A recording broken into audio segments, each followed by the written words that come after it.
Apocalipse capítulo 1, verso 3.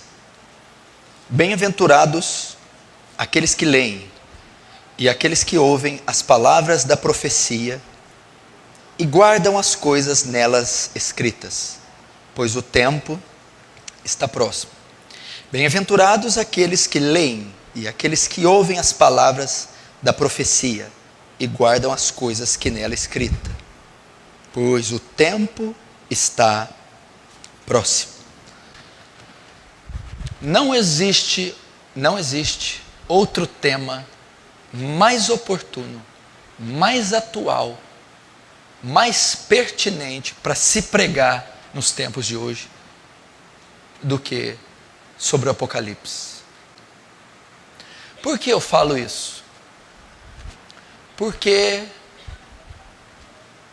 o Apocalipse, ele é um livro profético. Quando fala de profético, fala de algo que ainda está para acontecer, algo futurístico.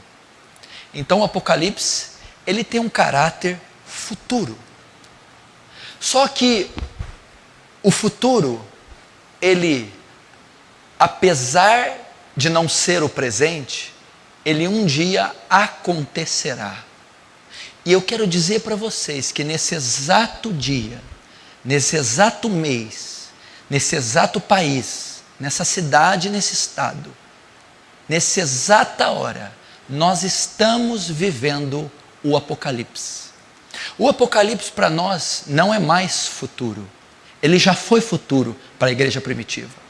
Ele já foi futuro para a patrística, os 7 primeiros séculos da era cristã. Ele já foi futuro para a era medieval, século 13, século 14, século 15. Ele já foi futuro para a época da Reforma, da Renascença, século 15, século 16.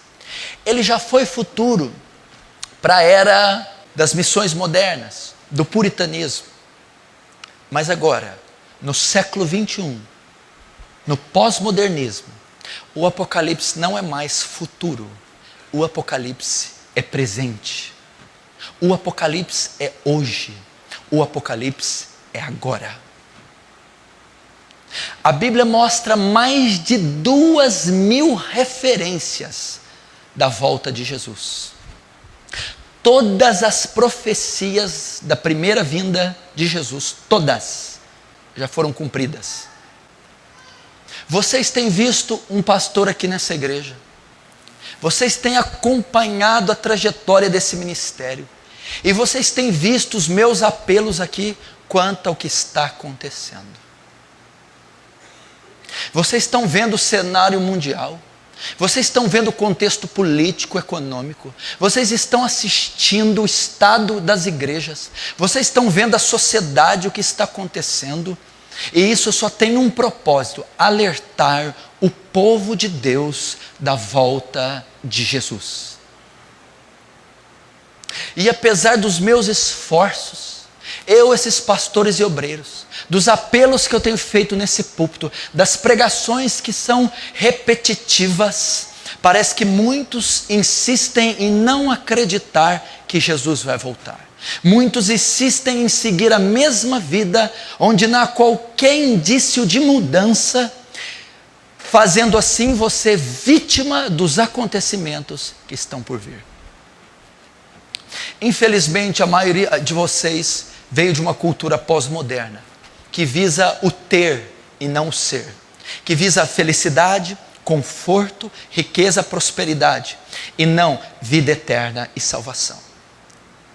Então estão apegados a cultos show, cultos de entretenimento e atrás de bênçãos, atrás de um Deus imediatista que tem que solucionar problemas à torto e à direito, e estão se esquecendo da alma, da eternidade.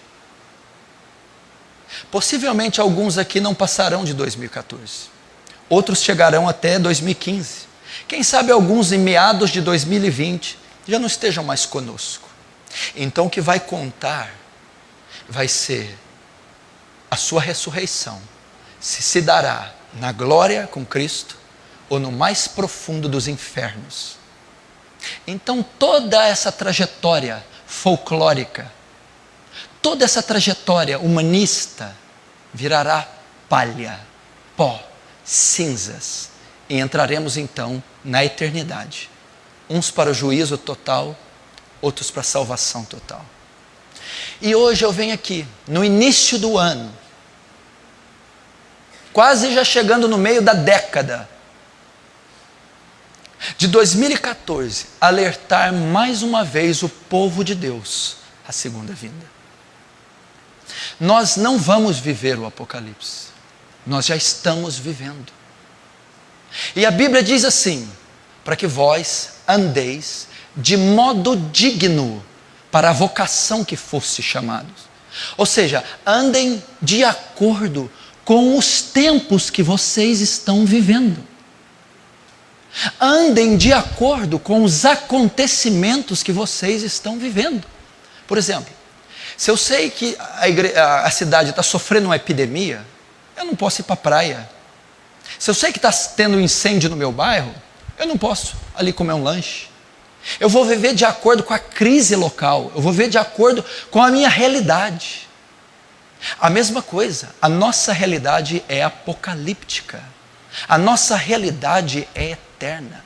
A nossa realidade é que Jesus está voltando. Não deveríamos nós viver de acordo com essa realidade? Não deveríamos rever nossos conceitos e mudar nossas vidas? Não deveríamos tirar os olhos da terra e colocá-los no céu? Meu irmão, o final da história já está escrito. Jesus é o detentor da história. E a terra não caminha dando voltas cíclicas. Ela caminha rumo a um fim. As coisas estão se afunilando. Jesus está voltando. Está todo o cenário mundial pintado para essa volta triunfal. E a volta de Jesus será um ato de misericórdia para alguns e um ato de juízo para outros. Será salvação para alguns e condenação para outros. Eu gostaria de te despertar. Você não sabe o fardo que eu carrego por ser pastor, e o fardo maior que eu carrego por ser pastor dessa igreja. Você não sabe as tardes que eu venho aqui dobrar e ajoelhar por este culto, o peso que é, porque eu oro pelas suas vidas. Eu oro para que Deus fale com você. Eu oro aqui pedindo o sermão. Eu não escolho o sermão que eu vou pregar. Eu oro até que Deus me dê o que tu queres falar para o teu povo hoje. Qual a mensagem